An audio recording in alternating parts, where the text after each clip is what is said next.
गुरुमुखो, एक दिन श्री सतगुरुदेव महाराज जी श्री दूसरी पातशाही जी संगत के साथ सैर करते हुए चकोड़ी गांव से 1 मील दूर चले गए। उस जगह गांव भुट्टा नौ की कुछ बंजर भूमि थी। आपने उस जगह को आश्रम के लिए पसंद किया क्योंकि वह जगह आबादी से दूर जंगल में थी और चनाब नदी से 1 मील की दूरी पर थी। श्री मौज को देखकर भक्तों ने उस जमीन को खरीदकर आश्रम बनवाना आरंभ कर दिया। आरंभ में यहाँ रहने के लिए 3-4 मकान बनवाए गए और बाग भी लगवाया गया। पहले तो आप चकोड़ी गांव वाले आश्रम पर विराजते थे। चकोड़ी संत आश्रम के बनने पर आपने यहाँ स्थायी निवास बना लिया। यह आश्रम बहुत बड़ा था। पंजाब में सत्संग का बड़ा केंद्र इसी को बनाया गया। सत्संग का कार्य अधिक बढ़ने पर आप सीमा प्रांत सिंध, ग्वालियर, उत्तर प्रदेश,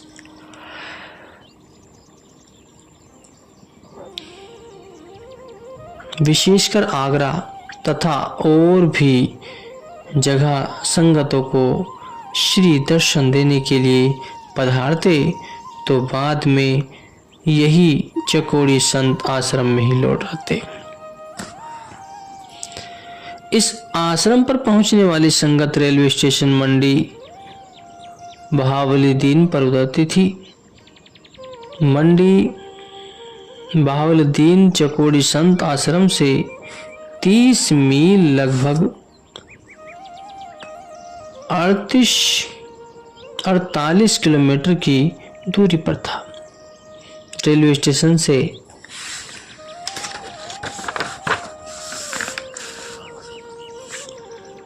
कादिराबाद तक कुछ कच्ची व कुछ पक्की सड़क पर बस व तांगे आते रहते थे। चकोड़ी संत आश्रम में आने के लिए कादिराबाद से चकोड़ी तक भी तांगे आते जाते थे। आश्रम की आवश्यकता अनुसार हर प्रकार की वस्तु कादिराबाद से मिल जाती थी। यह आश्रम आगे चलकर चकोड़ी संत आश्रम के नाम से विख्यात हुआ तथा सत्संग का एक अनुपम धाम बना। दूर तथा निकट से सहस्त्रों की संख्या में अधिकारी और संस्कारी आत्माएं यहाँ आकर सत्संग का भरपूर लाभ प्राप्त करने लगी तथा उनमें से बहुत से लोग श्री चरणों में सर्वस्व भेंट कर शरणागत हुए।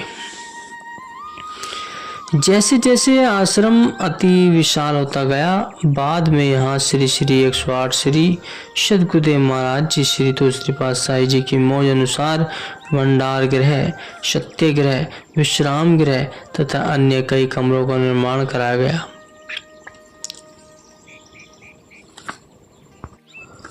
तथा उत्थान भी लगवाए गए।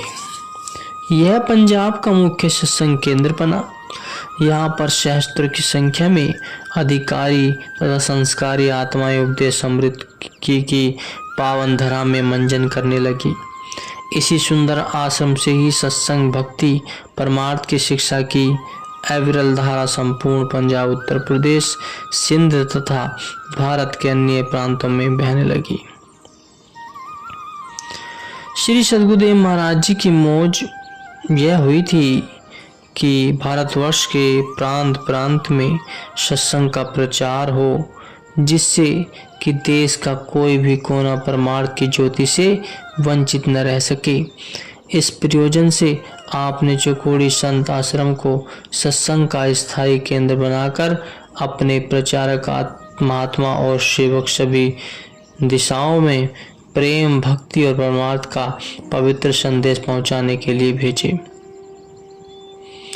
इन सेवकों के अथक परिश्रम तथा प्रयागों के फलस्वरूप भारत के कई प्रांतों का वातावरण भक्ति प्रमाण की ज्योति से दिव्यमान हो उठा। चकोड़ी में बुचिया के प्रेमी आपको लेने के लिए आए। उन्होंने विनय की, प्रभु हमें भी श्री श्री दर्शन से कृतार्थ कीजिए। उस समय उन प्रेमी में महात्मा गुरु दर्शनानंद जी भी थे। उन्होंने श्री सतगुरुदेव महाराज जी की अगम लीला का वर्णन करते हुए बताया कि किस प्रकार श्री प्रभु मीलों की दूरी पर विराजमान होकर भी अपने प्रेमी भक्तों के हृदय पर शासन करते हैं और पग पग पर उनकी रक्षा करते हैं। महाप्रभु प्रेमियों के हृदय की तार को हिलाकर स्वयं कौतुक देखते हैं। तब उन्होंने आप बीती एक बार की घटना का वर्णन करके सम्मुख किया, जिसका वृत्तांत इस प्रकार है गुरुमुख हो कि महात्मा गुरु दर्शनानंद जी भक्त वेश में घर में रहते थे। एक बार वे दुकान में सोए हुए थे। चारपाई किवाड़ के आधी बाहर और आधी अंदर थी। उनकी कपड़े की दुकान थी। कपड़े के बाहर की ओर छज्जा था और आधी रात के समय घटा टोप अंधेरा व वर्षा हो रही थी। छज्जा होने के कारण वर्षा किवाड़ तक न पहुंच पाती थी। दुकान के सामने एक मकान था। स्वप्न में क्या देखा कि किसी ने आकर कहा कि खड़े हो जाओ। जो ही जो कर आंखें खोली तो अपने को 3-4 फुट की दूरी पर दुकान के अंदर खड़े हुए पाया।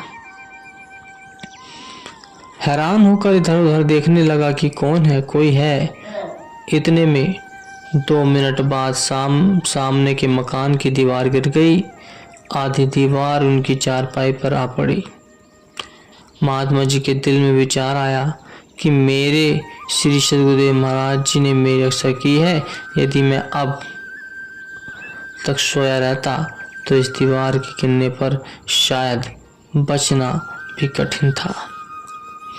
अतः जिस शरीर के लिए श्री सतगुरुदेव महाराज जी गुप्त रूप से रक्षा करते आए हैं, उस शरीर को उनकी पावन सी सेवा में लगाना चाहिए। यह वृत्तांत तथा विचार अपने संबंधियों पर भी प्रकट किए।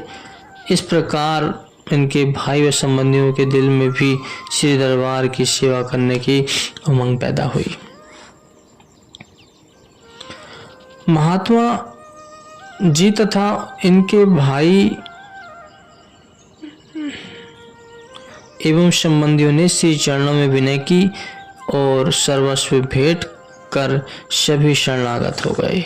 इस प्रकार भीतर ही भीतर प्रेम की तारे झंझाना कर श्री सतगुरुदेव महाराज जी स्वयं निर्लिप्त बने रहते हैं। श्री रामचरितमानस में संत तुलसीदास जी ने भी लिखा है कि ओमा दारू जोशित की नाई, सब ही नचावत राम गोसाई। कि शिव जी कहते हैं पार्वती कठपुतली की तरह भगवान सबको नचाते हैं। प्रेमियों की विनय पर श्री सतगुरुदेव महाराज जी चकोड़ी से बुचियां गए और कुछ दिन बाद चकोड़ी ही लौट आए। श्री सतगुरुदेव महाराज जी ने परमार्थ पथ पर अग्रसर होकर जन कल्याण का जो पग उठाया, उसे अविरल गति से बढ़ाते गए। कहाँ टेरी स्थान और कहाँ पंजाब।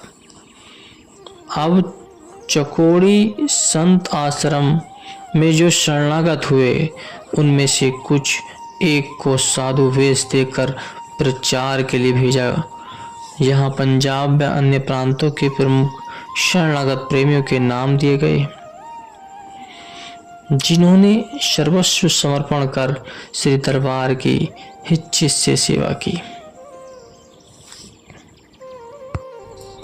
अब आपने श्री परमहंस दयाल जी श्री पहली पातशाही जी की सत्य नाम रूपी ज्योति का प्रकाश हर स्थान पर फैलाने के लिए एक साधु मंडली को तैयार कर स्थान स्थान पर भेजा और उन्हें यह आदेश दिया कि श्री सद्गुरुदेव जी के नाम पर सत्संग उपदेश तथा नाम दीक्षा संस्कारी तथा अधिकारी आत्माओं को दें।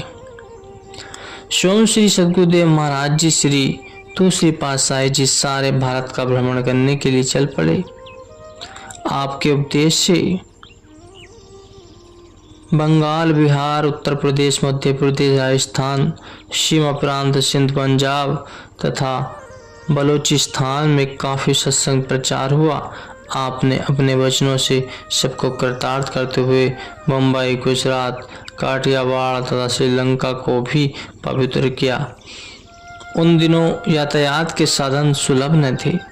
कहीं पर आप पैदल चलते तो कहीं पर सवारी ले जाते, कहीं पर मौज अनुसार 2-4 सेवक साथ ले लेते तो कहीं पर केवल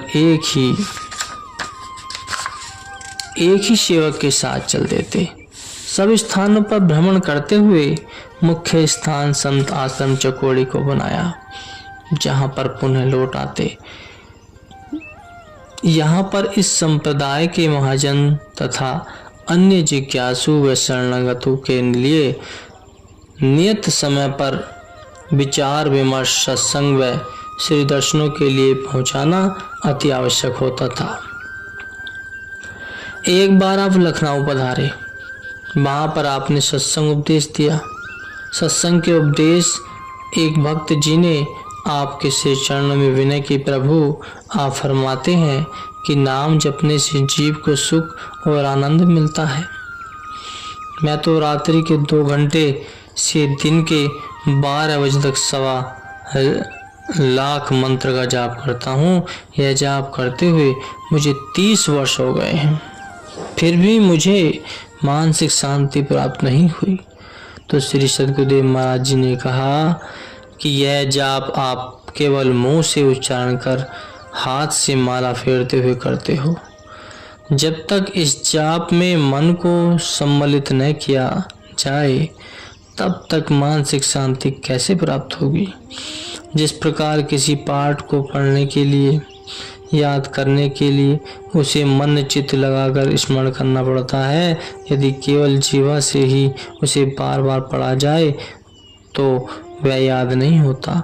उसी प्रकार भक्ति मार्ग में भी मंत्र जाप के लिए मन को शामिल करना आवश्यक है और संत सत्पुरुष ही वह युक्ति बतलाते हैं जिससे मन भी एकाग्र होकर जाप में लग जाए तथा आंतरिक शांति प्राप्त हो। इन अमृतमय प्रवचनों को सुनकर प्रेमी की बुद्धि पर पड़ा हुआ माया का आवरण दूर हो गया। उसने विनय की कि प्रभु आप कृपा करके इस भूले भटके जीव को सन्मार्ग पर लगाओ। जिसे मैंने जाप समझा था वह तो मन का खेल निकला। अब मुझे ज्ञात हुआ कि बिना सद्गुरुदेव महाराज की रहनुमाई के जीव मानसिक शांति को प्राप्त नहीं कर सकता। आपने उस प्रेमी पर अपार कृपा करते हुए सुरत शब्द योग के साधन समझाए। उन साधनों को करने से उनकी चित्तवृत्ति एकाग्र होती गई और वह आनंद के सागर में झूमने लगा। कुछ समय पश्चात वह श्री चरणों में शरणागत हो गया। आपने उसको साधु वेश प्रदान कर उसका नाम महात्मा आत्म विवेकानंद रखा। इस प्रकार आप जहाँ भी जाते प्रेमियों, जिज्ञासुओं व शरणागतों के अंतर्मानस की विह्वल वेदना को सुनकर उनकी आत्मिक तृष्णा को बुझाते। अब आपका पुनः पंजाब में आगमन हुआ। यहाँ पर महात्मा जनों के सत्संग से कुछ लोग तो उपदेशी बन चुके थे, कई तो आपके श्री दर्शन मात्र से ही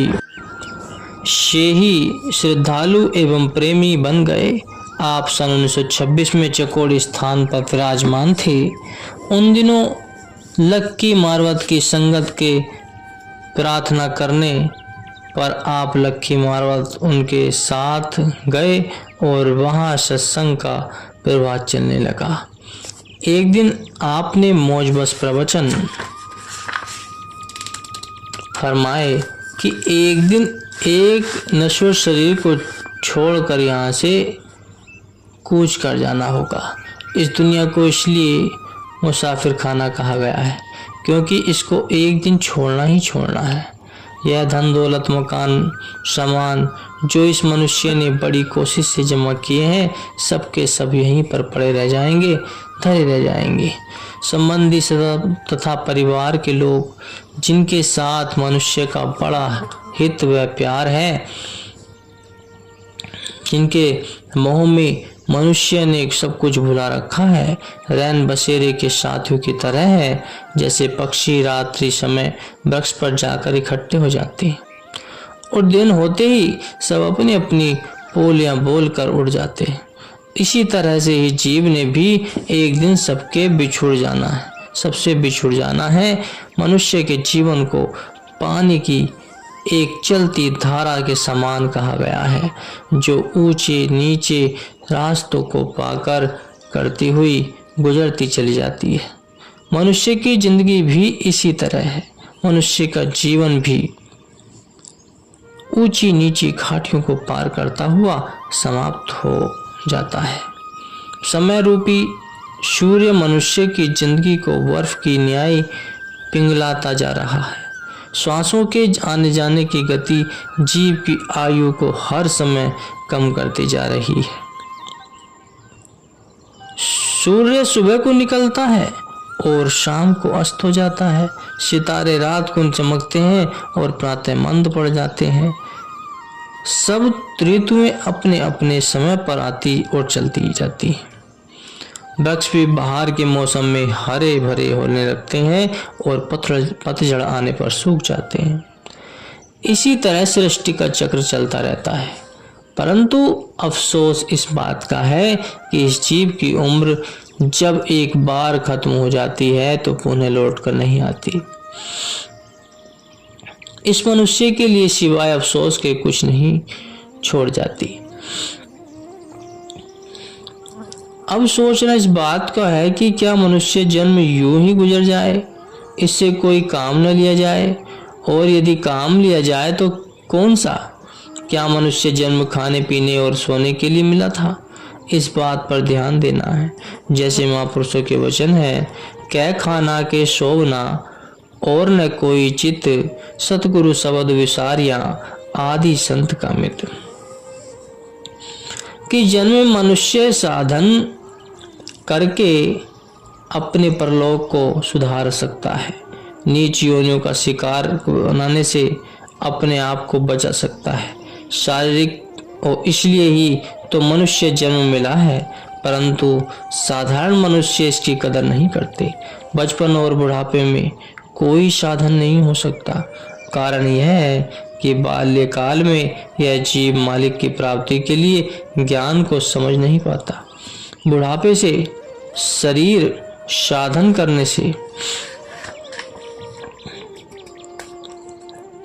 करने में असमर्थ होता है।